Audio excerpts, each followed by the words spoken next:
What is up, YouTube? I Lacerate from Team Armored here, bringing you some new content. Obviously a new map, which is nice. I'll show some gameplay of that later. I've had a lot of people ask me, hey Lace, how do you control your para? How do you know when to shoot, how to control it, how do you handle it? That's a fairly complicated question.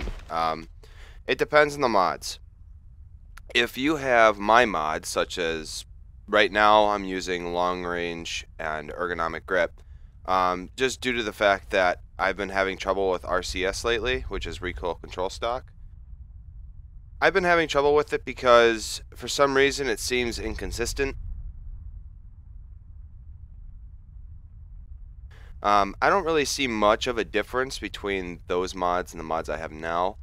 But like I said, if you use the same mods as me, you need to know range.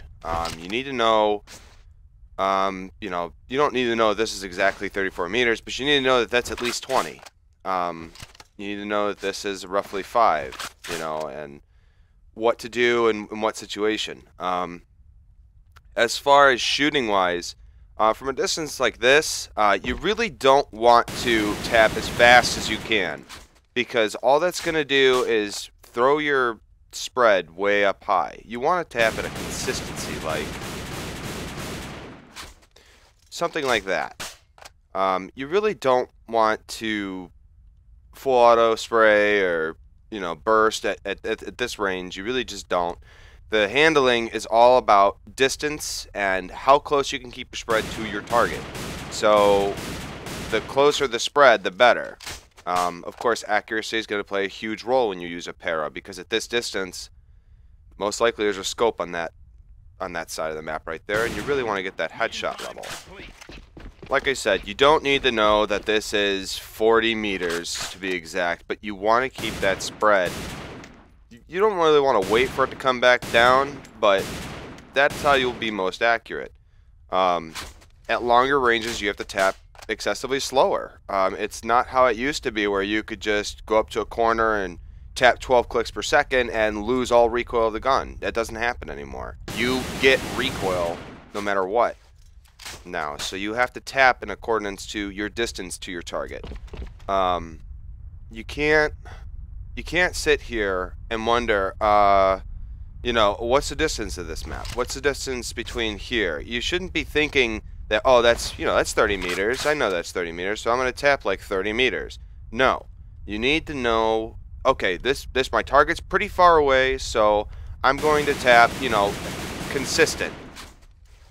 And crouching or shifting, I don't really see a difference. I know Snow Shovel likes to crouch and stop moving completely, and he'll do a rapid click.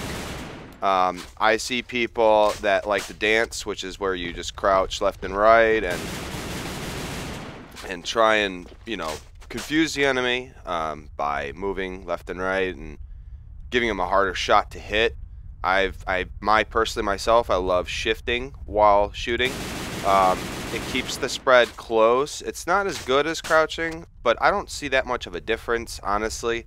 The spread difference is not that different. It depends on what type of person you are and how you shoot.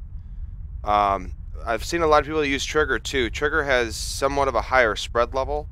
I don't know what that's due to. I'm assuming that's due to the -1 stability on it and +1 to accuracy. So I'm assuming it has, it should have less horizontal spread and more vertical spread, but I think it's reversed for some reason, because it just doesn't shoot like it doesn't shoot like the theory states it to. So you gotta watch out for certain mods, because if you're using my Spets version, which is Spets Trig Shock or Spets Ergo Shock or whatever floats your boat, pretty much, that's going to change the whole playing field, because you could pretty much spray that and you have little to no horizontal recoil and a lot of vertical, so you could just control the tap but tap quicker. But it all depends on what type of mods you're using. It depends on your distance to your target, and it depends on your accuracy. Of course, everybody's you know, everybody's general idea is, hey, I'm going to one-shot this kid behind this box. Okay, there we go. Sometimes it's easy, sometimes it's not. You need to know headshot levels. Like, for an example, around this bend here, there is a really nice headshot line if you line your cursor up right to this, this line here. So, knowing that you're this close, you could actually shoot 2 shots because the spread is very close from this distance. So you could shoot 2 shots at this distance and it'll hit the same spot. In a different term, in another distance it won't, because of the distance. That is the big issue. So tapping is definitely preferred on a para. If you tend to hold it down sometimes, like when I was learning, where you just pretty much burst and, you know, try and stay at medium to close range, I mean, that will work as long as your aim is accurate. But definitely distance plays a big role. Anything over 20, 30, you want to tap kind of slower, roughly maybe a 200 beats per minute, or however you want to convert it down into. Anything at roughly 10, you want to tap fairly quicker. And anything 5 or less, you could pretty much, it doesn't matter. It doesn't matter how fast you tap if they're 5 or less, as long as you can aim. But definitely the longer distances, like 20 meters or 18 meters roughly, you really want to keep that consistent spread, because if I stand next to my spread here, you'll see that that's going to indefinitely hit me. And in terms of, let's say, oh, you know, this guy's at 15 or 16 meters or so, and I just want to tap as fast as I fucking can. You know, sometimes that works, but you got to remember the flinch effect. When you get hit in the head or you get hit in a vital area, your mouse kicks up and you start spraying in the wrong direction. So you got to be aware. And you need to be able to control the recoil of the gun before you can actually use it. On a competitive level, positioning is very important. Knowing where targets are going to be. I've been playing this map quite often, and scopes will sit here on defense. They will get up on these crates and sit and look over. What I have learned as well is that they can actually see your shoulder and your shadow through this wall. So say you're a rifleman, and when you go to peek around this wall right here, you can't see them, but they can see your shoulder, and they'll line up the shot and get you before you even can see them. So this is a bad area for a rifle to be in. However, in this area it would be better. I know there is a nade spot here that I showed you guys before. It might be easier for you guys to nade over this wall from up here to get to that base. It depends on your forte. It depends on, it's a situational nade, but it really depends on what's going on, because you should be able to throw that nade over here and land it here. Switching gears to pushing this sight, as a scope, there's a really nice wallbang spot, which is roughly at the corner of this edge. And what you want to do is you want to aim a little bit to the right of this second notch on the wood here. 1, 2, and you want to be roughly right here. Just a little bit, just a little bit. And if you see, sometimes you could pre-fire a scope that's sitting right there. So it's a nice advantage to have, because they'll be waiting for you to break the crate, and then you could potentially get them before they even know that you're there. I've played pubs a lot. I haven't really played this map competitively yet, so I can't really offer too much. What I can recommend is allowing your scope to peek in before you get a pick, and as soon as you get to pick, just try and, you know, squeeze in here. This is definitely a pre-fire zone. People love that spot. People love this spot, and this spot. You don't really see people play in the front row here that much. You'll see people playing back here, and back here, obviously. So when you come in, your instinctual motive should be like, all right, is there another scope? No. Is there another rifle? No. Is there another rifle? No. Okay, and then your scope should be able to cover you from that window for you to check mid and clear sight.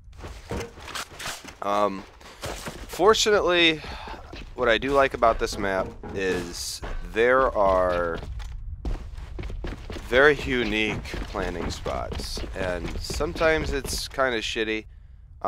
If you happen to take site 2, it is extremely hard to get into site from base.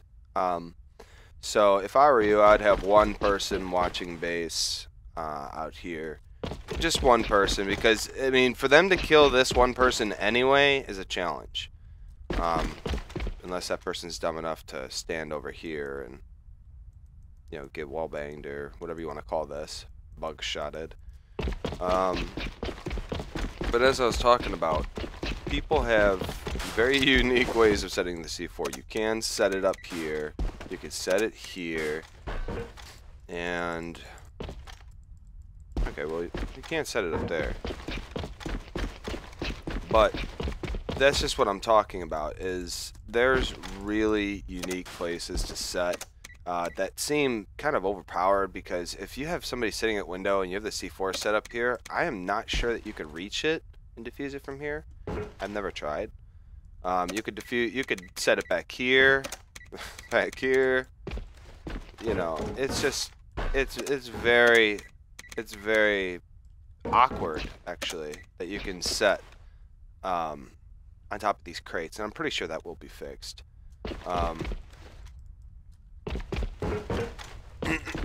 As far as like I said about covering the site, people very commonly like to play here.